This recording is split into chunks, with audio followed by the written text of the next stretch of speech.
안녕하세요. 김진 목사입니다. 오늘은 잠언 19장의 말씀으로 함께 은혜 나누기 원합니다. 잠언 19장 17절 말씀에 가난한 자를 불쌍히 여기는 것은 여호와께 구워드리는 것이니 그의 선행을 그에게 갚아 주시리라 말씀합니다. 가난한 자에 대한 구제를 장려하는 잠언입니다. 가난한 자에 대한 구제는 하나님께서 주신 계명입니다. 잠언 22장 2절 말씀에도 가난한 자와 부한 자가 함께 살거니와 그 모두를 지으신 이는 여호와시니라 말씀합니다. 가난한 자와 부자가 함께 놓인 현실 자체를 하나님이 창조했다는 의미가 아닙니다. 가난한 자든 부자든 다 같이 하나님의 피조물이라는 것입니다. 그러므로 부자가 가난한 자를 무시하거나 멸시해서는 안 된다는 의미입니다. 왜냐하면 가난한 자에게도 하나님의 형상이 있기 때문입니다.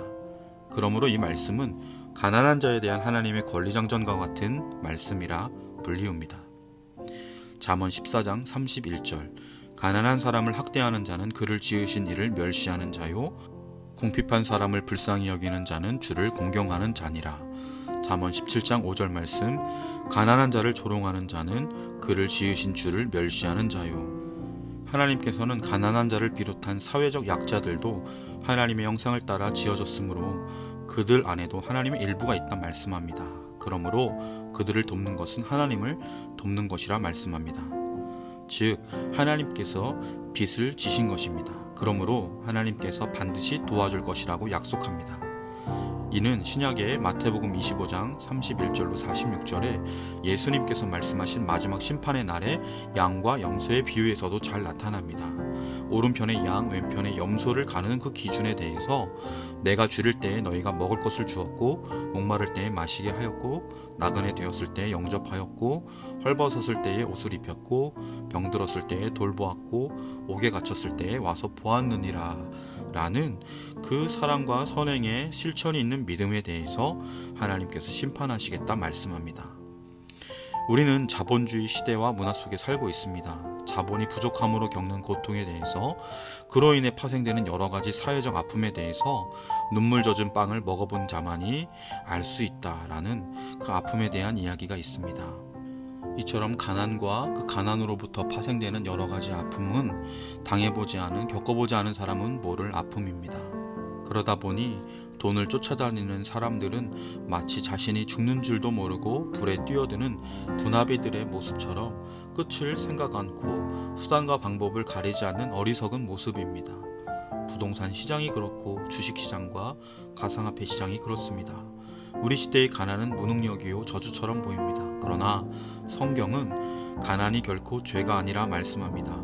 비윤리적이고 불의로 얻은 재물보다는 깨끗한 가난을 더 긍정합니다. 그러나 가난하여 굶어서 최소한 인간적 삶을 유지하지 못하는 경우는 이를 적극적으로 도와야 한다고 말씀합니다. 이것은 율법입니다. 하나님의 마음입니다. 하나님께서는 모세를 통해 출애굽한 이스라엘 백성들에게 그리고 오고 오는 세대 가운데 하나님의 자녀들에게 말씀하십니다. 신명기 15장 6절 내 하나님 여호와께서 내게 주신 땅인 어느 성읍에서든지 가난한 형제가 너와 함께 거주하거든 그 가난한 형제에게 내 마음을 완악하게 하지 말며 내 손을 움켜쥐지 말고 또 신명기 15장 10절에 땅에는 언제든지 가난한 자가 그치지 아니하겠으므로 내가 내게 명령하여 이르노니 너는 반드시 내 땅 안에서 내 형제 중 곤란한 자와 궁핍한 자에게 내 손을 펼지니라 말씀합니다. 이러한 구제 행위는 바로 하나님께 하는 것입니다.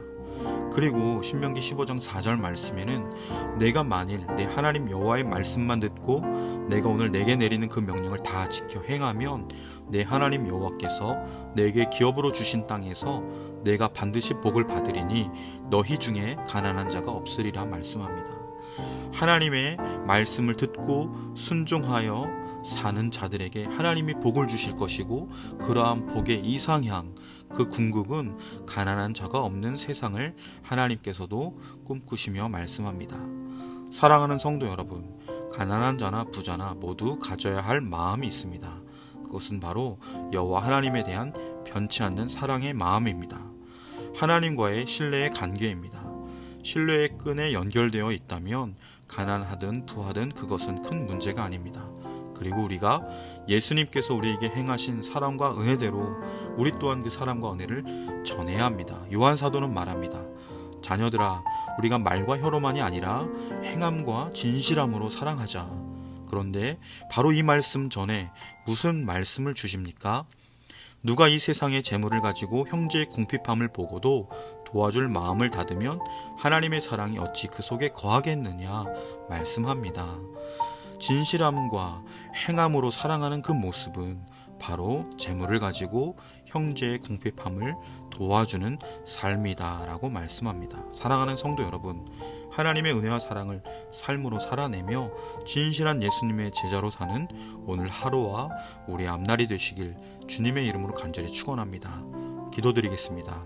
참 좋으신 하나님 아버지, 주님의 은혜와 사랑에 감사드립니다. 하나님의 다함없는 갚을 수 없는 은혜와 사랑을 받은 자로 우리 또한 우리의 형제와 이웃의 궁핍함을 돌아보며 그들의 필요를 돕는 자가 되게 하여 주옵소서. 이 땅에 주님의 일의 동역자로, 대리자로, 청지기로 부르심받고 보내심 받았으니 하나님의 공급하시는 힘으로 하는 것 같이 섬기게 하여 주옵소서. 오늘 하루도 그러한 삶으로 주님의 영광을 나타내게 하여 주옵소서. 우리를 사용하여 주옵소서. 감사드리며 예수님의 이름으로 간절히 기도드립니다. 아멘.